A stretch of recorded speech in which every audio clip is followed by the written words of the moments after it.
Hi and welcome to the 27th episode of Bitches of Horror. We're back! Yes, we're back, and we're sorry for the long wait, but we had a lot to do with Sargad, but it's finally finished. Yeah, well, the filming is, but the editing is still a go. But we'll be back on track now and try to get an episode out each week. Mm-hmm. So, like we promised before, this is our Southeast Asian episode. Yeah, so a mix of movies from Southeast Asia, and we will begin with a movie from Malaysia. Yes. Yeah. Called Seventh. Yes, this is a movie directed by Ryan Lee. He's supposedly a legendary screenwriter in Malaysia, but probably not anything that we've heard of over here in the Western world. Yeah. The front of this looks so good. Like it's like that's really why you picked scary. it, right? I picked it. We just picked random ones, and I was just like, this is gonna be scary and good. I like it. It had a little bit of a shudder. Yeah, she got me excited. I was like, yeah, it had like a bit of a shudder thing on it, and the description of it sounded really scary. But it turned out it's a comedy. It's a comedy. Yeah. It's a comedy. It's like a pure comedy. It's not scary whatsoever. Like it's so weird when you're expecting something like so much, and then it's totally different. So you're like, what? We were I don't know how to react to this. Yeah, no, we watched this one together, and we were sitting there like, what is going on? It was really weird. And like the ghost was called Milk Ghost. What's up with that? I don't know. Milk Ghost. I was like, what? It was about a mother and like, can you milk the ghost or something? I don't know. I guess she gives milk to people. I don't know. It was weird. All the way through. It was like Asian TV. I don't know if anyone watches Asian TV, but that's what it was like. And sorry, my cat is whining. But it was exactly like that. It was like over the top, really bad comedy. I mean, sometimes it was a little bit pretty funny. Yeah. But most of the time, you're just like, oh, come on, just stop. And it just reminded me a lot of crap variety TV from Asia in general. So that was a bit disappointing. I was sad. I was looking forward to it so much. Yeah, and then like the ending got so weird. Everything got really weird. Well, there was this one. I don't know if it's in a good way or a bad way. No. I don't know. There's one character called Mimi who I really liked. I mean, she was really annoying sometimes, but at first, she was annoying at first, but then you're like, oh, she's kind of cool. Yeah, and she wasn't your typical skinny Asian. She was actually quite chubby and, but she was really cute in her face. And I don't know. I enjoyed her. That was like what I enjoyed. Yeah, nice. I didn't really enjoy this movie at all. No. A bust. Me neither, but I'm glad to have seen it. No, I guess. So, grading? 4 out of 10. Oh, me too. 4 out of 10. Woo! Back on track. Woo! Okay. And the next movie we have is Pisayam, which is a movie from the Philippines. Yeah. By Eric Matti.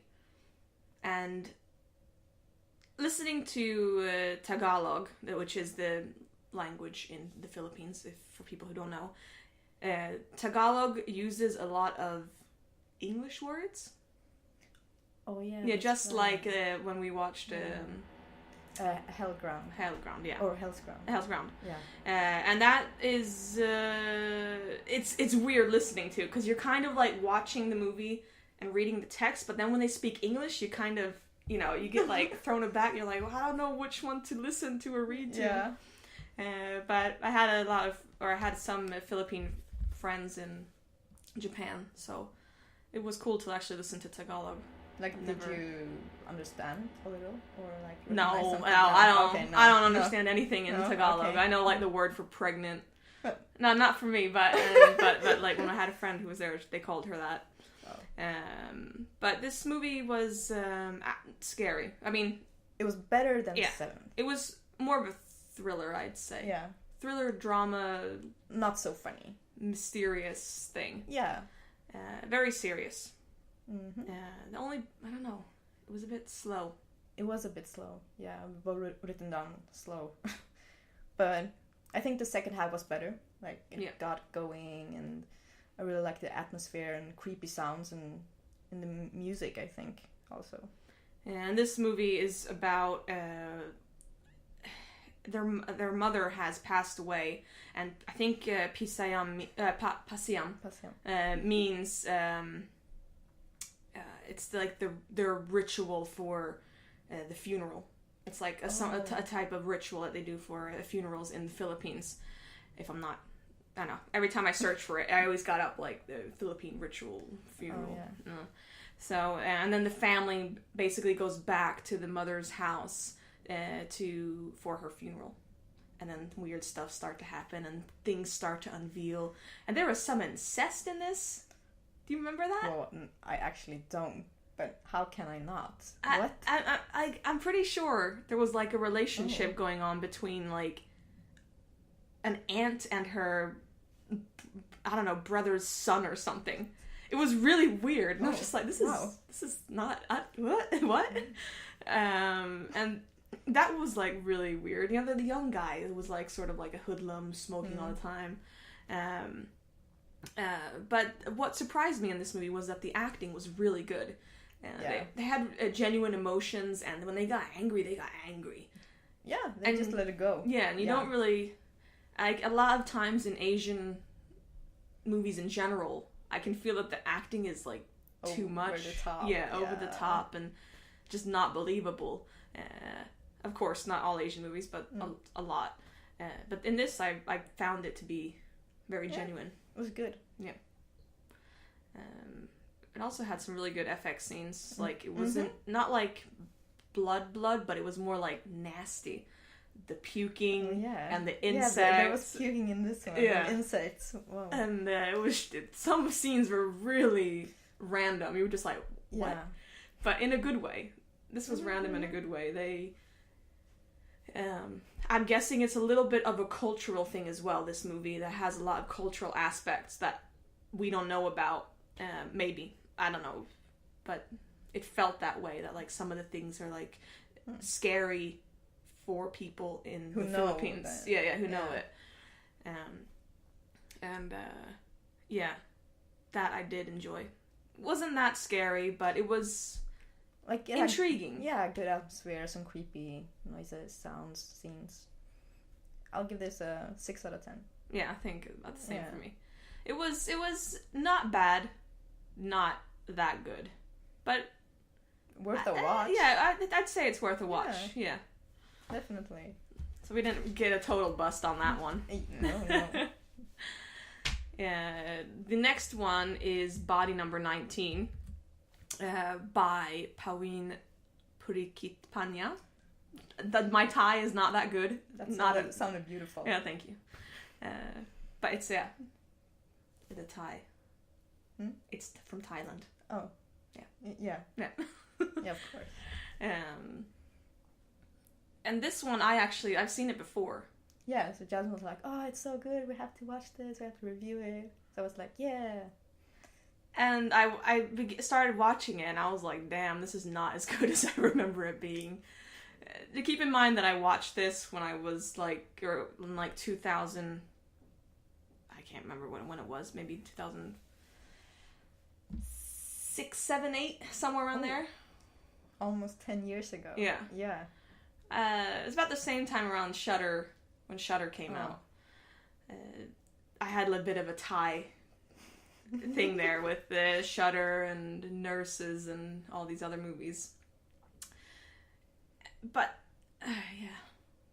watching this, I was just like, oh, damn, I'm sorry, Sarah. It's not as good as I remember it. It was just, too long. It was definitely too long. I was like, okay, here's the ending. And then it went on. I was like, no. And basically it's about this guy who has he just sees things. And he's, going crazy. And everybody's just like, what's going on with you? Why are you seeing these things? And it turns into it has a backstory and everything.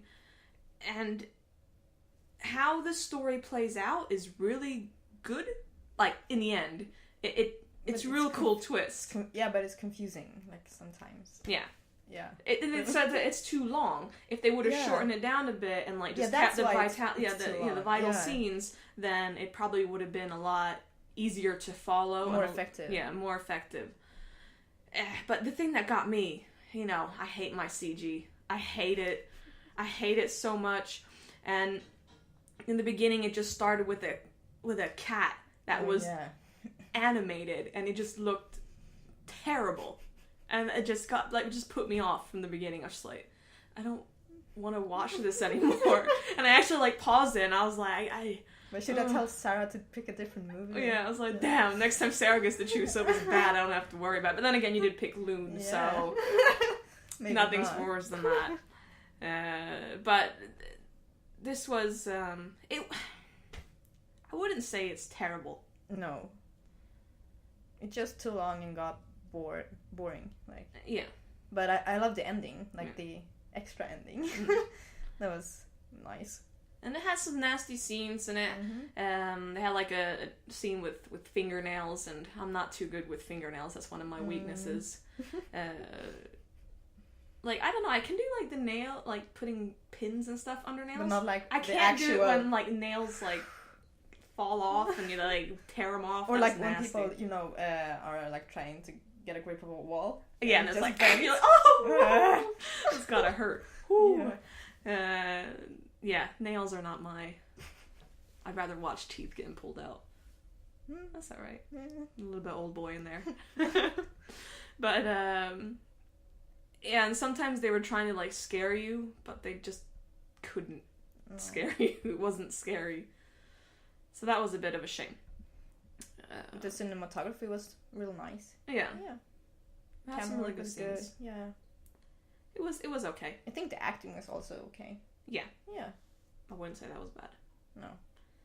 This is also the same director that did Tit for Tat in Phobia. Yeah, I really like Phobia, so recommending that one.